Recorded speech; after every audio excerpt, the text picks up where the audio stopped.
Io tengo un draio, una bocca rossa come una cerasa, una pelle profumata e frondosa. Io tengo un draio, volevo offrirti pagandola anche a rate, no brillante. Hi, today I'm going to show you how to make eggplant parmigiana. It's not a difficult thing to do, but it does take a series of steps. The first thing you're going to want to do is grab a couple eggplants from your local grocery store. And what you're going to want to do is you're going to want to trim them, we're going to peel them, and we're going to slice them about 1/2 inch thick. And then we're going to transport them into this colander, and we will lightly salt them. And the salt essentially will pull out some of those natural juices from the eggplant, okay? And you'll do that for probably about 2 hours at the most, and you'll see these kind of beads of juice come off the eggplant as a result. So what you see, what I'm doing here is I'm trimming the top and the bottom, and I've got my peeler, and this is the best way to start this process. And if you want to do this fast, then take a shot of espresso. See how fast I can peel these things with a little bit of espresso, a nice cappuccino.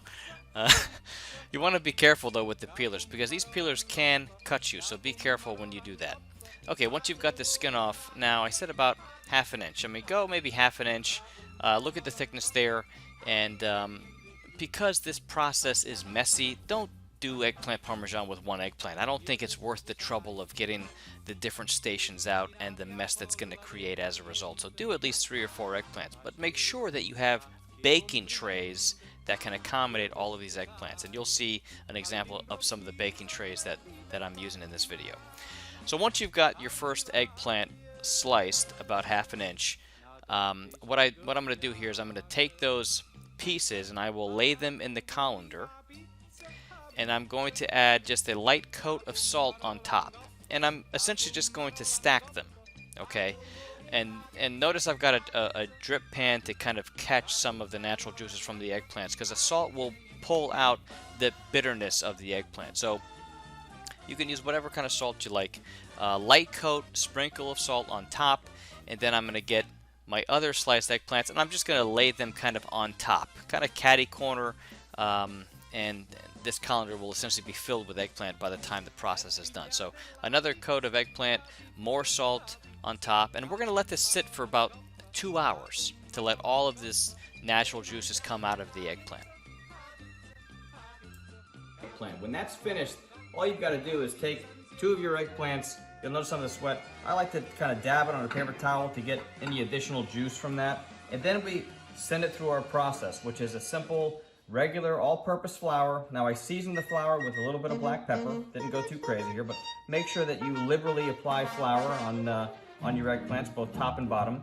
And then you'll give them a little pat, and you'll drop them in your egg mixture batter. And this is egg with fresh parsley and fresh Parmesan cheese whisked together. And then once we've got that coated nice,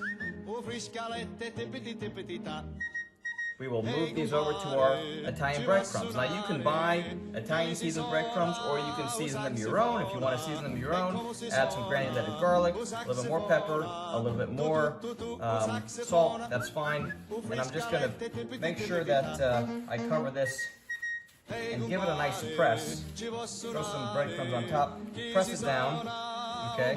Turn around, press it down. Same with this one. Shake it off and drop them in some vegetable oil. If you want to use peanut oil, you can do that as well, but vegetable oil works just as good. And then from the vegetable oil, we move them into a pan, like so. And then we'll repeat the process until we fill the pan.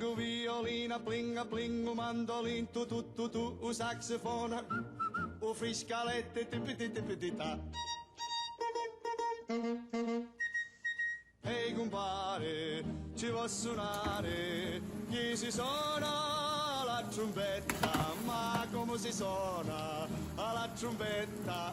Pa pa pa pa pa la trombetta, zinga zingu, violina, plinga plingu, mandolin, tu tu tu tu, saxofona, friscalette, tippiti tippiti ta.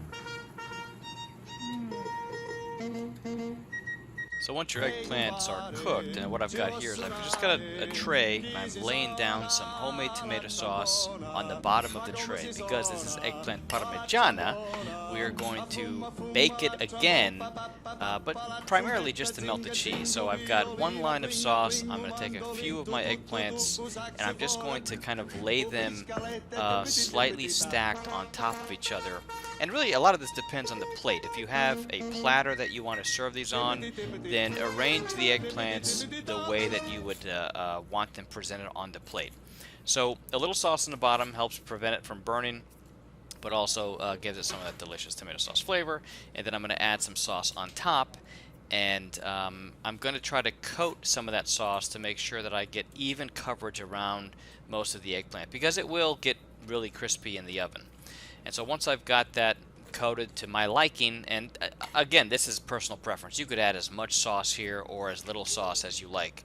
I'm going to take my grated Parmigiana cheese, or you could always use some grated pecorino cheese, and I'm going to sprinkle that on top, and generously, you know, this is eggplant Parmigiana, right? And then I'm going to add some shredded mozzarella cheese. Now you could use sliced mozzarella for this, but I happen to have shredded from a pizza that I made the night before, so that works just as well. And then that goes back in the oven just basically until the cheese melts. Alright, so I pulled the eggplant out. I'm adding a dollop more sauce around the eggplant. Again, this is personal preference. You can add as much sauce as you like. This is best served with some pasta. Some restaurants serve this over linguine, some with linguine or capellini on the side. I like penne pasta with my eggplant. And this is basically eggplant parmesan, a simple garnish with some fresh basil. It's easy to do, but it does make quite a bit of a mess. And any eggplant that you have left over, it's easy to store, as is evident here. I'm putting these in Ziploc bags in packs of 3 to 4, and I'm going to place them in a brown paper bag in the freezer. So anytime I get a craving for eggplant parmesan, all you've got to do is heat up some sauce, throw some sauce on the eggplant, throw some cheese on the eggplant, throw it in the oven, and then boom, you've got it. Ladies and gentlemen, that is how you make eggplant parmigiana.